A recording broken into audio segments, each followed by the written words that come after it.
Elden Ring NPCs explained in 10 seconds. White Mask Vara, your first friend, opens the game by calling you maidenless like he's roasting your entire existence.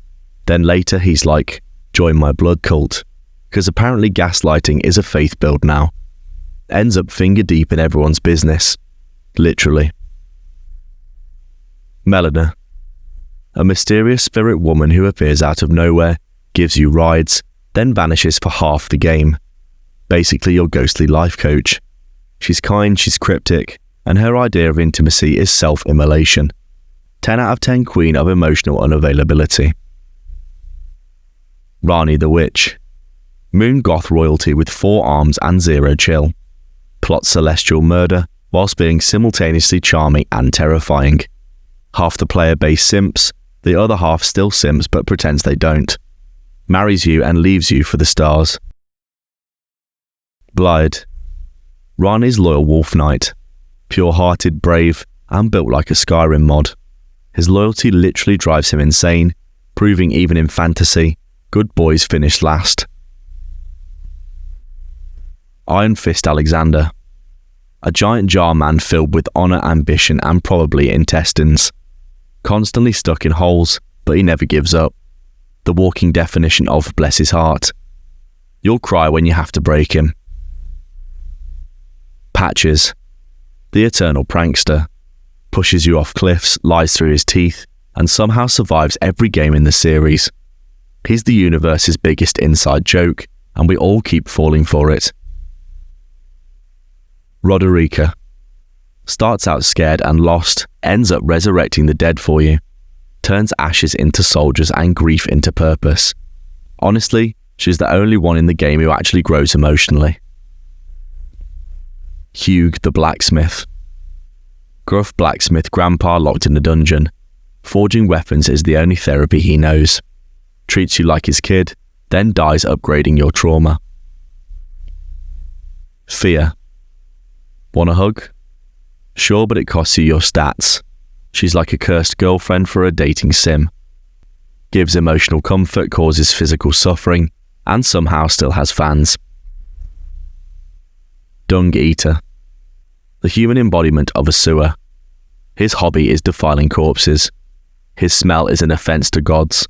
He's not misunderstood. He's just nasty. Millicent, graceful, tragic, and missing an arm. She's fighting both her rot and her creepy old stalker mentor. One of the few who actually gets character growth, then dies painfully. From Software, you monsters. Gideon Ofnir, the all-knowing except not when it counts. Hoards lore, backstabs you, and dies monologuing. Basically a Reddit moderator with delusions of grandeur. Selen, academy dropout turned body horror experiment. Loves magic, hates rules, ends up a pile of heads. Academia at work.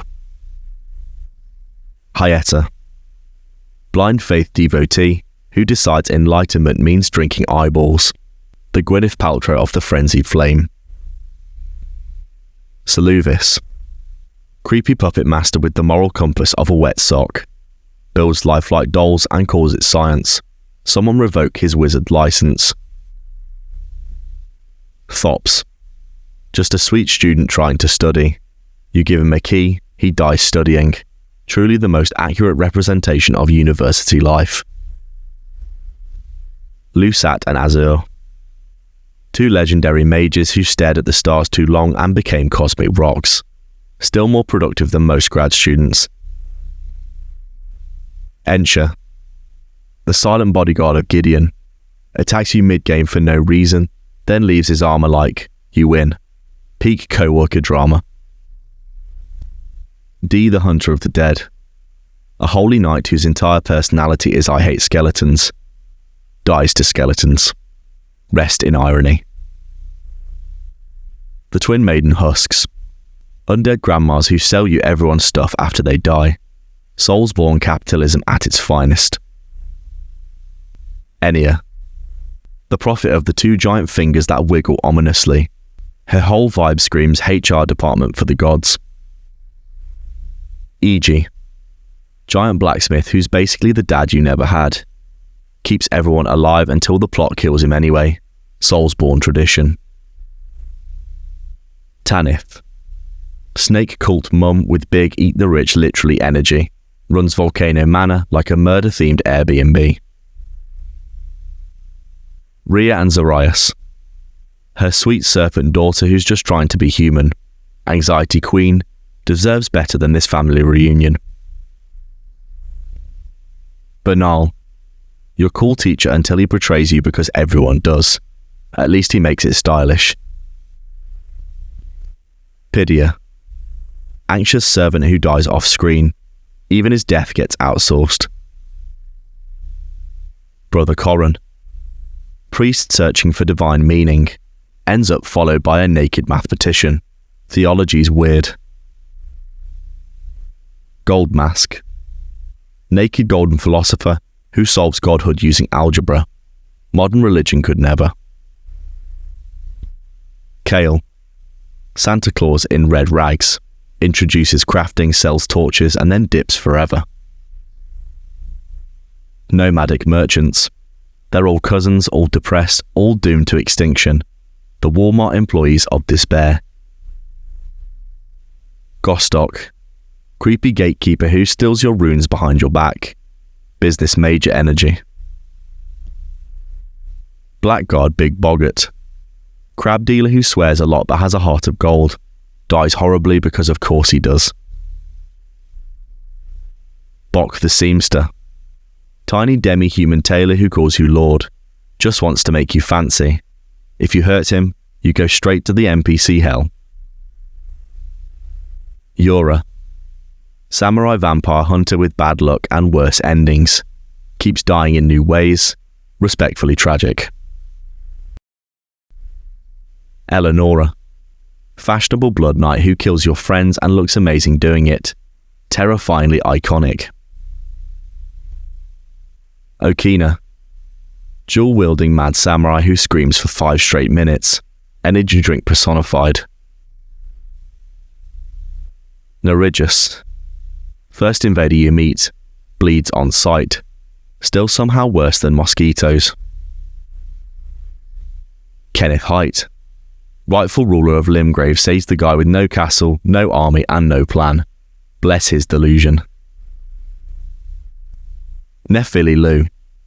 Brave warrior with honour and trauma. The one person who actually deserves the throne. Will never get it.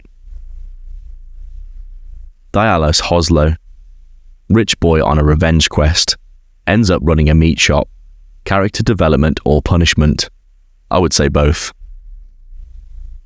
Albus. Old man disguised as a pot. Spends his twilight years hiding in a jar. Honestly, same. Gowry.